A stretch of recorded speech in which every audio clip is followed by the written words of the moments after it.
আজকের গল্প ভাগ্যের দোষ। একটি মোটিভেশনাল স্টোরি। একবার এক ব্যক্তি জঙ্গলের রাস্তা হয়ে তার গ্রামে যাচ্ছিল। সে বড়ই খুশি ছিল আর মনের আনন্দে গাড়ি চালাচ্ছিল। কিছুটা দূর যাওয়ার পর হঠাৎ তার গাড়িটি একটি ব্রিজের উপর গিয়ে থেমে যায়। সেই লোকটি তখন গাড়ি থেকে নেমে বাইরে বেরিয়ে এসে দেখতে পায় যে তার গাড়ির একটি চাকা পাংচার হয়ে গিয়েছে। কিছুক্ষণ আগেই লোকটি যতটা আনন্দে ও মজা ছিল গাড়ির চাকা পাংচার হওয়ার পরে, ততটা সে দুঃখী হয়ে গিয়েছিল। তার সমস্ত আনন্দই মাটি হয়ে গিয়েছিল। তারপর সে তার গাড়ি থেকে স্টেপনি বের করে পাংচার চাকাটির স্ক্রু খুলতে লাগলো। চাকার টোটাল 4টি স্ক্রু খোলার পর হঠাৎই স্ক্রুগুলো তার হাত থেকে ফসকে নিচে যে নদী বইছিল তাতে পড়ে যায়।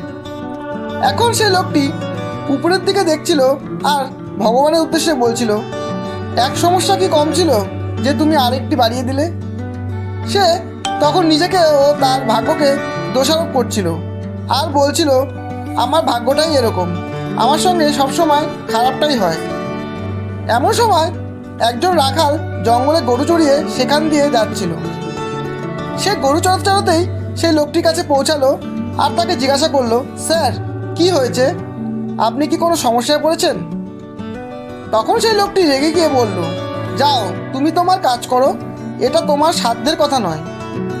রাখালটি তাকে আবারও দ্বিতীয়বার জিজ্ঞাসা করলো, কি স্যার, আপনার কি গাড়ি খারাপ হয়েছে? এখানে কিন্তু দূর দূরান্ত পর্যন্ত কোনো মেকানিক নেই।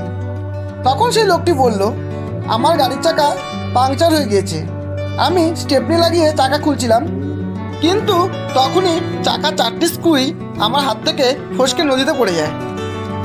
তখন সে রাখালটি বলল, এটা তো একটি সাধারণ সমস্যা। তখন সেই লোকটি বলল, কিভাবে? তখন সে রাখালটি বলল, বাকি 3টে চাকার থেকে একটি করে স্ক্রু খুলে এই চাকাটিতে লাগিয়ে নিন, তাহলেই সমস্যার সমাধান হয়ে যাবে। সত্যি বন্ধুরা, আসলে আমাদের জীবনে যতই সমস্যা আসুক না কেন, সবগুলোরই সমাধান আছে।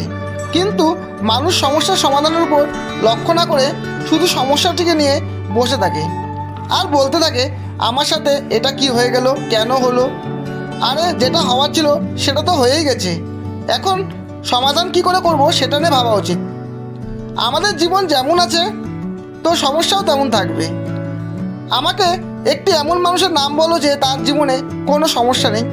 সমস্যা আমাদের জীবনে অগন্তি আছে ঠিকই, কিন্তু এক একটি সমস্যার হাজারো সমাধানও আছে। যদি আমরা সমস্যা নিয়ে নয় সমাধানের উপর ফোকাস করি তো। ধন্যবাদ।